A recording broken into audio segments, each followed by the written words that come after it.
स्वागत है आपका अपने YouTube चैनल ट्राइपोलर एकेडमी में। जैसा बच्चों आप जानते हैं यूपी बोर्ड परीक्षाएं चल रही हैं। बच्चों का फिजिक्स का पेपर भी होने वाला है, 12th और हाई स्कूल का भी साइंस का पेपर नहीं हुआ है, वो भी होने वाला है। तो बच्चों इसी क्रम में उपस्थित है आपके साथ एक फिजिक्स की बड़ी शानदार धमाकेदार और न्यू वीडियो लेकर के। यदि आप वीडियो को पूरा देखना चाहते हो तो वीडियो में अंत तक बने रहिएगा और चैनल को सब्सक्राइब कीजिएगा, वीडियो को लाइक कीजिएगा। चलो दोस्तों, अब बिना टाइम वेस्ट किए हम अपनी वीडियो की तरफ चलते हैं और मैं बताता हूं हमारा टॉपिक है दोस्तों आज का प्रकाश का परावर्तन। देखिए दोस्तों, आपको जानकारी होगी कि लास्ट एग्जाम्स में भी कई साल पीछे भी पूछा जा चुका है, लगातार पूछा जा रहा है और यहां से 2 या 3 नंबर फ्री के हैं, उड़ा दोगे आग लगा दो। ठीक है दोस्तों, देखते हैं प्रकाश का परावर्तन। इसकी डेफिनेशन देखते हैं। प्रकाश के परावर्तन, जैसे कि नाम से ही पता चल रहा है, परावर्तन यानी कि परिवर्तन हो रहा होगा। जब प्रकाश किसी चिकने व पोलीदार तल से टकराता है तो उसका अधिकांश भाग वापस लौट जाता है। प्रकाश की इस घटना को हम प्रकाश का परावर्तन कहते हैं। कैसे? अब इसका एक चित्र है दोस्तों, चित्र आप देख पा रहे होंगे, यो देखिएगा। आपतित किरण का मतलब होता है आने वाली किरण। ये कोई शीशा मान लिया मैंने M1 M2, इस पर ये लेप कर दिया नीचे। ये आपतित किरण है, टकराई, टकरा करके वापिस चली गई, इसे क्या बोल दिया? परावर्तित किरण। और ये क्या हो गया? अभिलंब। दोस्तों जब प्रकाश टकराता है किसी चिकने या पोलिशदार तल से तो टकरा करके उसका भाग वापस चला जाता है। फॉर एग्जांपल आप अपने घर पे देखना, रात में टॉर्च मारना, आपके घर में एक शीशा लगा होगा जिसमें आप मुंह देखते हैं और उस शीशे में जब आप टॉर्च मारोगे तो प्रकाश टकरा करके वापस तुरंत आपको पीछे दीवार में दिखाई देगा। चाहे ये प्रैक्टिकल आप कर करके देखना। ठीक है दोस्तों, तो प्रकाश जब किसी चिकने व पोलिशदार तल से टकराता है तो उसका अधिकांश भाग वापस लौट जाता है और प्रकाश की इस घटना को हम क्या कहते हैं? प्रकाश का परावर्तन कहते हैं। इसके मुख्य 2 नियम। चलो बच्चों, जैसा भी हमने परिभाषा में डिस्कस किया था कि प्रकाश के परावर्तन के 2 नियम होते हैं, तो चलो दोस्तों फुल कॉन्सेप्ट के साथ अब देखते हैं परावर्तन के 2 नियम कौन से हैं। प्रथम नियम। प्रथम नियम में आप देखेंगे कि आपतित किरण कोमा अभिलंब कोमा परावर्तित किरण तीनों एक ही तल में होते हैं। अब आपतित किरण देखते हैं मेरे बच्चों। आपतित किरण ये है, अभिलंब ये है और परावर्तित किरण ये है। तीनों कहां पे है? एक ही तल में है। प्रथम नियम वेरीफाई हो गया हमारा। आपतित किरण, अभिलंब और परावर्तित किरण तीनों एक ही तल में होते हैं। द्वितीय नियम में दोस्तों कहा गया है कि आपतन कोण I और परावर्तन कोण R के बराबर होता है। आपतन कोण I परावर्तन कोण R के बराबर होता है। ये देखते हैं कि आपतन कोण I कहां होता है इसमें। तो दोस्तों अभिलंब और आपतित किरण के बीच बनने वाले कोण को हम आपतन कोण I कहते हैं और अभिलंब और परावर्तित किरण के बीच बनने वाले कोण को हम क्या कहते हैं? परावर्तन कोण R कहते हैं। अब देखो जो कोण I बराबर होगा अकॉर्डिंग टू सेकंड लॉ, वो होगा कोण R की।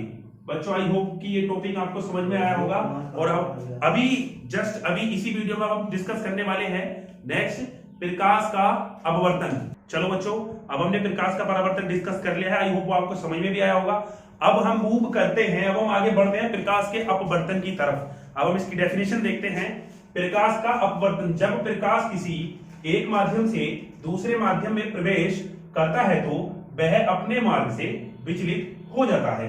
प्रकाश की इस घटना को हम प्रकाश का अपवर्तन कहते हैं। बच्चों जब प्रकाश किसी एक माध्यम से दूसरे माध्यम में प्रवेश करता है तो प्रकाश अपने मार्ग से क्या हो जाता है? विचलित हो जाता है।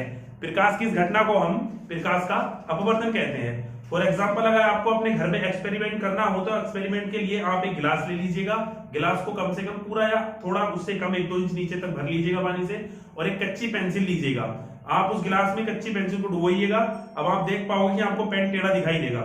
जहां तक पेन जल में डूबा होगा वहां से आगे को पेन टेढ़ा दिखाई दे रहा होगा, यही प्रकाश का अपवर्तन है। ऐसे ही दोस्तों चित्र के माध्यम से समझते हैं। ये एक आपतित किरण है, जब ये यहाँ पर आती है तो मेरे बच्चों इसको जाना कैसा चाहिए था? सीधा जाना चाहिए था, लेकिन ये सीधी नहीं गई। ये क्या हुई? जैसे ही दूसरे माध्यम से प्रवेश करा थोड़ी सी तिरछी हो गई। तो इसी घटना को प्रकाश के हम क्या कहते हैं? प्रकाश का अपवर्तन कहते हैं। यह है आपतित किरण, जो आने वाली किरण होती है। ये बीच में जो सीधा है, खड़ा है, उसे अभिलंब कहते हैं। ये माध्यम एक वायु है, ये माध्यम जल है। ठीक है दोस्तों, और जो किरण अपने मार्ग से विचलित हो जाती है उसे कहते हैं अपवर्तित किरण। अब दोस्तों हम देखते हैं अपवर्तन के 2 नियम होते हैं। जैसे परावर्तन के 2 नियम होते हैं वैसे ही अपवर्तन के भी 2 नियम होते हैं। तो इसका जो प्रथम नियम है बच्चों, अपवर्तन का जो प्रथम नियम है वो परावर्तन के नियम के ही बिल्कुल समान है, बिल्कुल एज इट इज वही है। आपतित किरण, अभिलंब और अपवर्तित किरण तीनों एक तल में होते हैं। और दोस्तों आपतन कोण I और परावर्तन कोण R दोनों क्या होते हैं, इनकी जो जिया होती है साइन, वो एक दूसरे का अनुक्रमानुपाती होती है। फॉर एग्जांपल मैं इधर बता दे रहा हूं दोस्तों, आपको देख पा रहे होंगे, द्वितीय नियम में देखते हैं साइन आई जो अनुक्रमानुपाती होगा वो किसके होगा, साइन आर के अनुक्रमानुपाती होता है। जब हम यहां से बराबर का चिन्ह लगाते हैं तो एक कांस्टेंट वैल्यू ले लेते हैं क्या, एन। अब क्या आ गया, इनटू साइन आर। अब मैं इसे बटे में लेके जाता हूं तो मैं कह सकता हूं कि साइन आई बटे साइन आर बराबर एन। तो बच्चों ये है प्रकाश के अपवर्तन का द्वितीय नियम, और जहां जहां जहां एन माध्यम का क्या है, अपवर्तनांक है, माध्यम का अपवर्तनांक है। बच्चों इसे आप इस तरीके से भी लिख सकते हो, एन बराबर साइन आई बटे साइन आर। एक नंबर में विकल्प में पूछा जाता है कि स्नेल का नियम निम्नलिखित में से कौन सा है, बहुत सारे नियम दे देगा विकल्प में, 4 कोस आर कोस आई, इस तरीके से। तो बच्चों एन बराबर साइन आई बटे साइन आर, इसको स्नेल का नियम भी कहते हैं। आई होप कि ये सेशन आपको पसंद आया होगा।